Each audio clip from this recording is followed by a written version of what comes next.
ಇನ್ನೊಂದು ಡೆಮೋ ನೋಡೋಣ. ಇಟ್ಕೊಳ್ಳಿ ಪೌಡರ್ ನಾವು ತುಂಬ ಸಲ ಏನು ಮಾಡ್ತೀವಿ, ಕೆಲವೊಂದು ಕ್ವಾಲಿಟಿ ತುಂಬ ಕಾಸ್ಟ್ಲಿ ಇರೋ ಅಂಥದ್ದು ಕೆಮಿಕಲ್ ಪೌಡರ್ಗಳು ಕೂಡ ಕೆಲವೊಂದು ಟೈಮಲ್ಲಿ ಸ್ಪ್ರೇ ಮಾಡ್ತೀವಿ. ಕೆಲವೊಂದು ಸಲ ಲಿಕ್ವಿಡ್ ಫಾರ್ಮೇಷನ್ಸಲ್ಲಿ ಇರುತ್ತೆ, ಕೆಲವೊಂದು ಸಲ ಪೌಡರ್ ಫಾರ್ಮೇಷನಲ್ಲಿದೆ. ಬಟ್ ಪೌಡರ್ನ ನಾವು ನೀರಿನ ಜೊತೆ ಮಿಕ್ಸ್ ಮಾಡಿದಾಗ ಭಾಳ ಅಷ್ಟು ಕಷ್ಟ ಇರುತ್ತೆ. ಬಟ್ ಅದಕ್ಕಿಂತ ಬಿಫೋರು ನಾನು ಈ ಪೌಡರ್ನ ಮಿಕ್ಸ್ ಮಾಡೋಕ್ಕಿಂತ ಮುಂಚೆ ಎಣ್ಣೆ ಥರ ಯಾವ ಥರ ವರ್ಕ್ ಆಗುತ್ತೆ ಅಂತ ನಾನೊಂದು ನಿಮಗೆ ಡೆಮೋ ತೋರಿಸ್ತೀನಿ. ನಾವು ನೀರಿಗೆ ಯಾವುದೇ ಒಂದು ಎಣ್ಣೆ ಥರ ನಾವು ಏನಾದ್ರು ಕೆಮಿಕಲ್ನ ಹೊಡೆಯುವಾಗ ಅದು ನೀವು ಎಷ್ಟೇ ಎಣ್ಣೆ ಹಾಕಿದ್ರು ಕೂಡ ಮಿಕ್ಸ್ ಆಗಲ್ಲ. ಬಟ್ ನಾವೇನು ಮಾಡ್ತೀವಿ, ತುಂಬ ಕಾಸ್ಟ್ಲಿ ತಂದಿರ್ತೀವಿ, ಒಂದೊಂದ್ಸಲ ಸಾವಿರಗಟ್ಟಲೆ ತಂದಿರ್ತೀವಿ, ಬಟ್ ಆದರೂ ಕೂಡ ಅದರಲ್ಲಿ ರಿಸಲ್ಟ್ ಸಿಗಲ್ಲ. ಬಟ್ ನಾನು ಇದು ಹೇಗೆ, ಇದು ಒಂದು ನೀರಿರುವುದು ಸರ್ ಇರೋ ಅಂಥದ್ದು, ಬರೀ ವಾಟ್ರು. ಇದು ನಮ್ಮ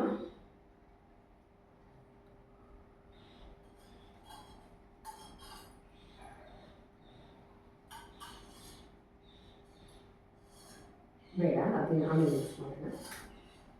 ನಾನು ಇವಾಗ ಆಯಿಲು ಹಾಕಿದ್ದೀನಿ ಮತ್ತು ಪೌಡರ್ನು ಕೂಡ ಹಾಕ್ತೀನಿ. ಅದು ಹೇಗೆ ವರ್ಕ್ ಆಗುತ್ತೆ ಅನ್ನೋದ್ರ ಬಗ್ಗೆ ನೀವೊಂದು ಡೆಮೋ ನೋಡೋಣ.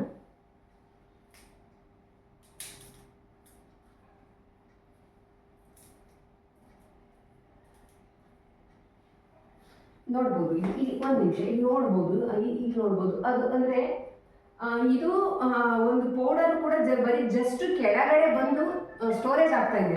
ಬಟ್ ಆ ಕಡೆ ನಾವು ನೋಡ್ಬೋದು, ಆ ಪೌಡರ್ನು ಕೂಡ ಡೈಲ್ಯೂಟ್ ಮಾಡ್ತಾ ಇದೆ, ಅಂದರೆ ಅದೇ ಕೂಡ ಕರಗಿಸ್ತಾ ಇದೆ.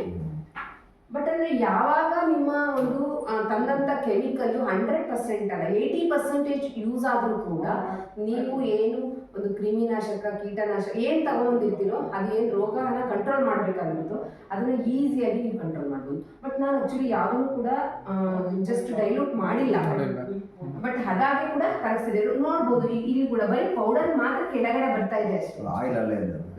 ಹಾಯಿಲು ಹಾಗೆ ಇದೆ, ಬಟ್ ಆದ್ರೆ ನೀರು ಪರಿವರ್ತನೆ ಆಗಿಲ್ಲ.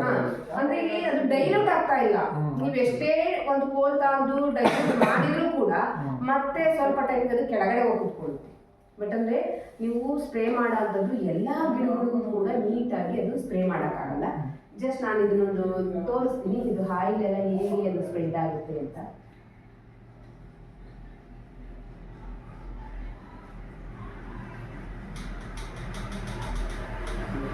ಇಟ್ಕೊಂಡು ಬೇರೆ ಬೇಕಲ್ಲ, ಮತ್ತು ಅದನ್ನೇ ಆದರೆ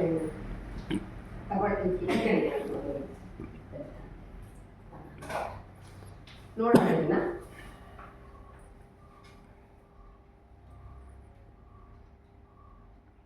ನೋಡ್ಬೋದು, ಕಾಣ್ತಾ ಇದೆಯಲ್ಲ